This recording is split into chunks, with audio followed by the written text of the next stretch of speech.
ଶୁଭୁନି।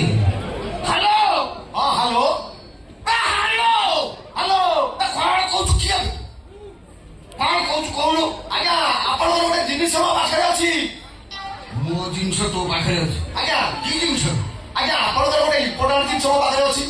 ମିଛୁଆ ମୋ ଇମ୍ପୋର୍ଟାଣ୍ଟ ଜିନିଷ ମୋ ପାଖରେ ଅଛି। ମୁଁ ବର୍ତ୍ତମାନ ପରିଶ୍ରା କରୁଥିଲି ତାକୁ ଧରିଥିଲି। ଆଜ୍ଞା ଆପଣ ଯୋଉଟା ମଗେଇଥିଲେ ସେଇଟା ମୋ ପାଖରେ ଅଛି। କଣ ସେ ଜିନିଷ ମଗେଇଲେ ମିଳୁଛି? ଆଜ୍ଞା ସେଗୁଡାକ ଚାଇନାରେ ମଗେଇଲେ ମିଳୁଛି, ଇଣ୍ଡିଆରେ ମିଳିଲାନି। ଆଜ୍ଞା ଆଜ୍ଞା ତୁ କିଏ କହିଲୁ? ଆଜ୍ଞା ମୁଁ ଫ୍ଲିପକାର୍ଟ ଏଜେଣ୍ଟ କହୁଥିଲି। ଆପଣଙ୍କର ଗୋଟେ ପାର୍ସଲ ଆସିଛି। ମୋବାଇଲରେ ଗୁଗୁଲରେ ଆପଣଙ୍କ ଘର ଠିକଣା ଖୋଜିକି ପାଉନେଇ। ଆପଣ କୋଉଠି? ତୁ ଠିକଣା ପାଉନ ତ? ନା ସେଇ ରୋଡ ଉପରେ ଠିଆ ହେଇଛୁ ନା? ସେଇ ରୋଡ ଆଗକୁ ପଳେଇବା, ଦେଖବୁ ହନୁମାନ ମନ୍ଦିର। ସେ ତ ହନୁମାନ ମୂର୍ତ୍ତି ପାଖରେ ମୁଁ ଠିଆ ହେଇଯିବେ।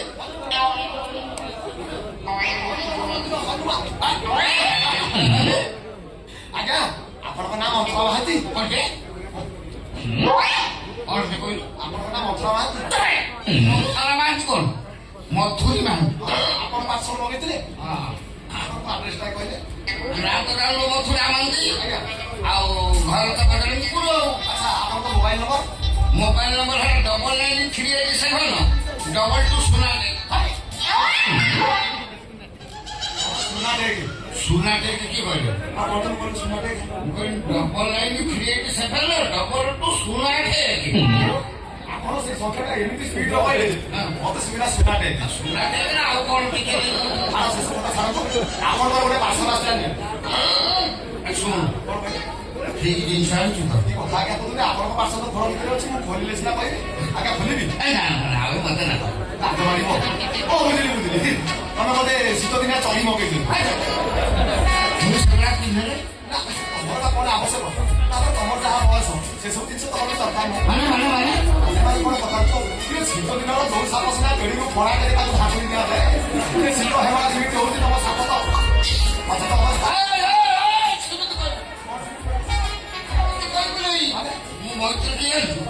ସୁନା ଭାଇ କଣ କହିଲୁ?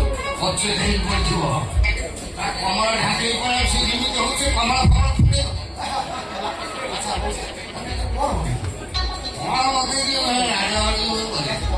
ଜିନିଷ ମଗେଇଛନ୍ତି ଆପଣ ଝିଅ ପିଲା ଭଳିଆ ରାଜ କଲେ ହବ? ମୁଁ ପୁରୁଷ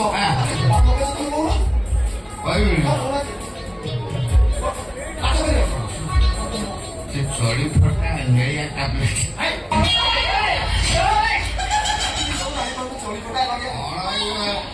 ହୀରା ଭଳିଆ ତିନି କଳିଆ ବଟିକା ସବୁ ଗୋଲ ଗୋଲ ନହେଲେ ଲମ୍ବା। ତିନି କଳିଆ ହୀରା ସାଇଜ ସେଟା କି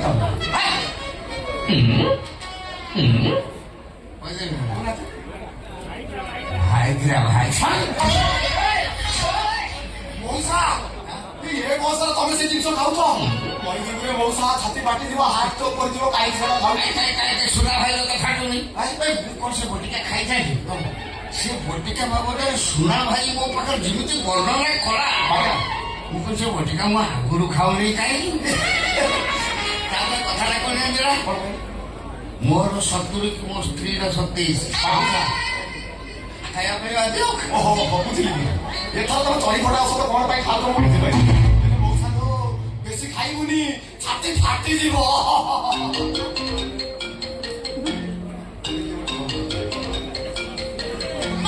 ହ୍ୟାଲୋ ହ୍ୟାଲୋ ହ୍ୟାଲୋ ହ୍ୟାଲୋ ହଁ ହଁ ହ୍ୟାଲୋ ହ୍ୟାଲୋ ହ୍ୟାଲୋ।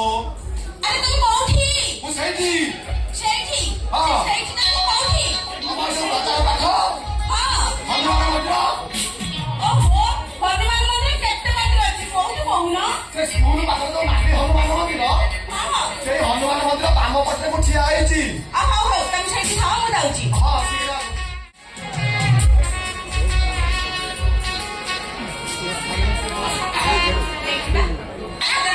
ମୋ ଜିନିଷଟା ଦେଲ।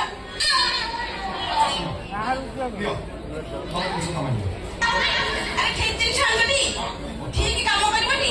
ତମ ଜିନିଷ ତ ଭିତରେ ଅଛି, ମୁଁ କେମିତି ଜାଣିବି? ମ୍ୟାଡାମ ମଉସା ଯୋଉଟା ମଗେଇଥିଲେ ତମ ସେଇଟା ମଗେଇ ନଥିଲି? ମଉସା କୋଉ ମଉସା? ପାଟି ତମେ ତାକୁ ଖାଅ। ତମେ କଣ ମଗେଇଛ? ତମେ ଖାଇଲେ ମୁଁ ମରିଯିବି। ତମେ କଣ ମଗେଇଛ କୁହ? ତମେ କଣ ମଗେଇଛ ମତେ କୁହ? ତମେ କହୁନ କଣ ମଗେଇଛ? ତମେ ଆଗେ କୁହ ତମେ କଣ ମଗେଇଛ? ତମେ ଜାଣିପାରୁନ? ବାପା ଘରୁ ଆସିଲା ବେଳେ 30 ହଳ ବ୍ଲାଉଜ ଆଣିଥିଲି, ସବୁ ଯାକ ଢିଲା ହେଲାଣି। ସେ ଗୁଣ୍ଠି ବୋଉ ମତେ କହିଲା ଏ ଫଳରେ ଯୋଉ ମେଡିସିନ ଅଛି ଦିନକୁ 2ଟା ଲେଖା ଖାଇଲେ ମୋ ବ୍ଲାଉଜ ଟାଇଟ୍ ହବ, ସେଇଥିପାଇଁ ମୁଁ ମଗେଇଛି। ତମେ କହିଲ ତମେ କଣ ମଗେଇଛ? ମଉସା କହୁନ କଣ ମଗେଇଛ କୁହ? ଆରେ କହୁନ କଣ ଏମିତି ଦାନ୍ତଟାକୁ ନିଫାଡୁଛ? କୁହ କଣ ମଗେଇଛ? କଣ? ମୁଁ ପ୍ରେମ ବଟିକା ମଗେଇଛି।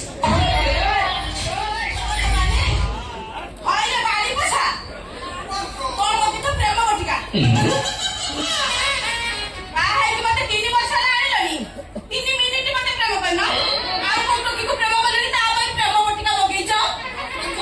ଓଲଟା କାହିଁକି ବୁଝୁଛ? ଭଲ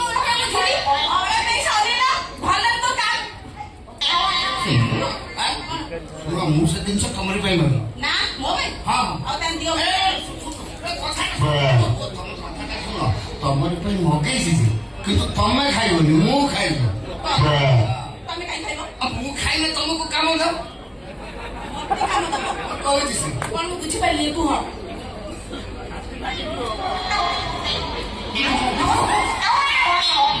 ସତରେ ତାହେଲେ ଆଜିଠାରୁ ତମର କିଆର ପଛରେ ଠିକ ହେଇଯିବ। ହଉ ଅନିଲ ତମେ ଖାଅ, ମୁଁ ଯାଉଛି ହେଲା। ପୁରା ରେଡି ହେଇକି ଥିବ ମୁଁ ଯାଉଛି।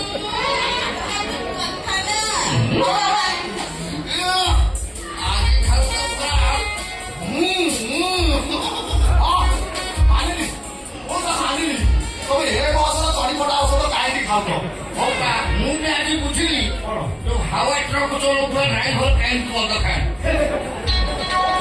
ତମ ଦେହ ଭଲ, ତମ ଘର ହେବା ଚଣ୍ଡି ଘର କାଠିକି ମାରିନେଇ, ନହେଲେ ତମକୁ କହୁଥିଲି ନା ଆପଣ କିଛି ବାହାରକୁ ପଳେଇବେ। ହଁ ମୋ ଟଙ୍କା ଦେବ, ମୁଁ ମୋ ଘରକୁ ଯାଇ ମୁଁ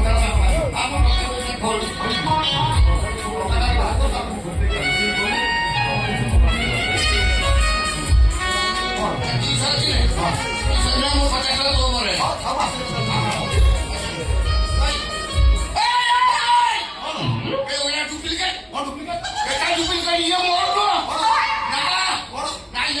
ମୋର ତ ନେଳିଆ ଚିନି କରିବା ଉଚିତ, ଏଗୁଡ଼ା ଧଳା ବଟିକା। ତାପରେ ମୁଁ ଯୋଉଟା ମଗାଏ ସେଥିରେ 10ଟା ଥାଏ। ତାର ସେଟା ଅଛି ମୋର ଚିନି ମୋ କଥା ଶୁଣ, ତୁ ଚିନି ମୁଁ କିଛି କରିନି। ଦେଖୁନୁ ମୋ ନେଳିଆ ବଟିକା ଧଳା। ଏ ମଉସା ଏଟା ବିଟି 36 ମାଡାମ କର ଆଉ ମାଡାମ ନେଇ ଗଲି କହିକି ଯାଇଛନ୍ତି ବୁଢୀ ବୋଉ କହିଛି 2ଟା ଖାଇବା ପାଇଁ। ଦିଟା ସେ ଖାଇଦେଲା। ମୁଁ ତ ଖାଲି ତା ପାଖକୁ ଯିବାକୁ ଡରୁଥିଲି, ଯଦି ସେଠୁ ସିଏ 2ଟା ଖାଇଦେଇଯିବ ଗଲା ଆଜି ଧଳା ଘୋଡ଼ା ଦରକାର। ମଉସା ମଉସା ଆଇଲା ଆଇଲା ଲୋ ମଉସା।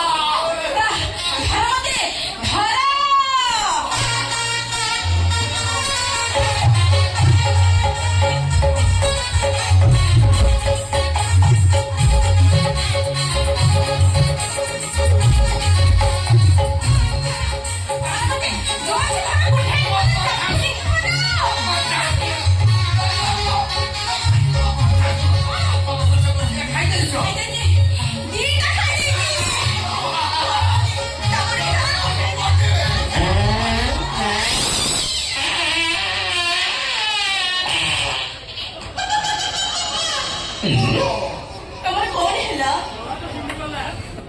ଝାଡ଼ା ପଡ଼ିଗଲା। ମଉସା ତମେ ହଗି ଦେଲ। ତାଙ୍କୁ କିଏ ଧରିବ? କିଏ ଧରିବ? କିଏ ଧରିବ? କିଏ?